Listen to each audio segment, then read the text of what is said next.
Olá a todos, sejam bem-vindos a mais um vídeo dos Jogos aos Montes e hoje vamos estar a falar de um jogo muito interessante que dá pelo nome de Mysterium Park. Mysterium Park é um jogo com a seguinte fantástica premissa. O diretor do circo morreu e depois de toda uma série de rumores em torno de atividades paranormais do próprio circo, uma série de médiums, de videntes, decidem explorar o local e assim que o fazem deparam-se então com os mesmos fenómenos paranormais na forma de visões que o fantasma lhes faz chegar para os auxiliar a chegar ao seu homicida e ao local onde o crime aconteceu. E é exatamente isto que é trazido para a mesa. Mysterium Park é um jogo cooperativo, tal como o Mysterium, em que Mysterium Park não é uma expansão, é um jogo standalone, bastante mais acessível, mais simples e mais fácil de consumir. Aqui os jogadores juntam-se à mesa e um deles vai interpretar o fantasma do diretor do circo e os outros vão ser os investigadores. O fantasma comunica apenas de uma única maneira, através de cartas com artes bastante abstratas que irão representar as visões que o fantasma chega aos jogadores. Depois cabe aos jogadores receber as cartas e, através delas, em conjuntos, chegarem aos suspeitos e aos locais que devem eliminar, porque nas duas primeiras fases do jogo cabe a cada jogador conseguir inocentar suspeitos e locais. Como já deu para perceber, é um jogo cooperativo, no sentido em que todos ganham ou todos perdem. O fantasma, através das suas visões, trata de ajudar os jogadores a chegarem aos seus respectivos suspeitos. Na terceira fase do jogo, cabe então aos jogadores, na mesma, cooperando, olhando para as cartas uns dos outros e dialogando entre si, chegar ao principal suspeito e local em que tudo aconteceu. Resumindo, nas duas primeiras fases de jogo estamos a excluir suspeitos e na terceira fase vamos todos então chegar finalmente a quem cometeu tão vil ato e onde é que esse mesmo ato teve lugar. Contudo, os jogadores não têm todo o tempo do mundo, há 6 turnos para que isto aconteça. E sempre que eles não sejam capazes de, à primeira, eliminar os suspeitos, o contador vai avançando e se ao fim de 6 turnos eles não conseguirem chegar ao suspeito e local, o fantasma irá continuar a assombrá-los até o próximo jogo. Mas aquilo que torna o jogo relativamente interessante é a dinâmica à mesa. Como estamos a falar de um jogo cooperativo em que o diálogo é o seu principal alicerce, porque lá está, os jogadores vão estar a receber cartas, eles podem mostrar as cartas uns aos outros e vão trocando opiniões, trocando ideias. Olha, esta carta tem um chapéu, se calhar é uma referência àquela personagem ali que também tem um chapéu. Olha, ou se calhar esta carta tem aqui uma grande predominância de roxo, se calhar refere-se a este local em que tem muito roxo à volta.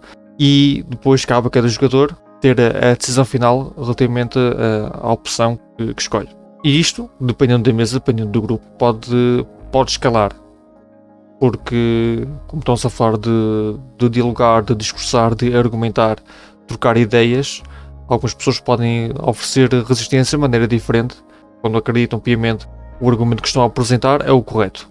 E, face a isto, face a essas resistências, face à frustração latente em querer progredir e não conseguir, o jogo abre margem de manobra para dialogar estas questões e trabalhá-las. Porque, convenhamos, todos nós já passámos por episódios semelhantes e é sempre um bocado constrangedor nós queremos fazer algo que ou por azar ou por haver algo que nos escapou, estamos constantemente de pé atrás. E não ajuda quando temos pessoal à nossa volta que para se rejubilar com o nosso fracasso, mesmo quando isso também o está a comprometer a eles. E diga-se de passagem, o próprio fantasma, o próprio jogador que faz fantasma não está imune a esta frustração, uma vez que está nas mãos dele passar as cartas que melhor se adequam para um determinado elemento. Existe sempre a possibilidade de o fantasma ter cartas na mão que de maneira alguma podem ajudar e cabe-lhe a ele fazer o melhor possível. Muito bem que existe uma dinâmica, existem 3 bilhetes que o fantasma pode usar para ir reciclando cartas, mas é um recurso finito e nem sempre há garantias de que as cartas que o fantasma vai buscar irão ajudar os jogadores. Desta feita, cabe ao grupo ter essa consciência, ir dialogando, e o jogo permite isso mesmo, permite a criação de um espaço confortável, um espaço seguro em que se possa falar de frustração, se possa alinhar expectativas e em conjunto, lá está, aprender a reconhecer os erros e aprender a perder, porque isso também é importante, mas também aprender a rejubilar quando todos em conjunto conseguem trabalhar e garantir um sucesso comunitário, por assim dizer.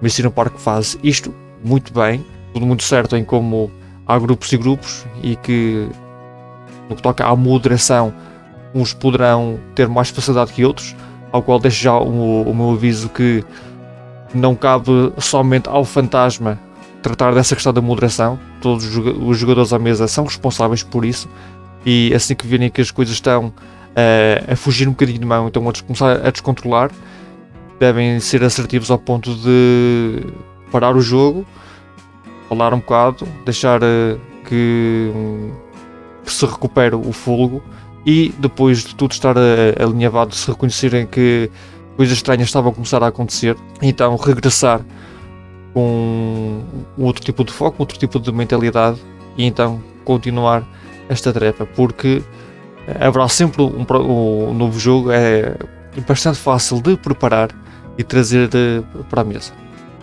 Por isso, é um fantástico jogo para trabalhar frustração, para trabalhar espírito de grupo, para trabalhar foco, concentração, dedução e lá está, capacidades de argumentação.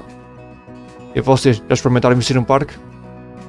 Eu já gosto bastante e estou mortinho por experimentar o seu antecessor Mysterium. Até um próximo vídeo, fiquem bem.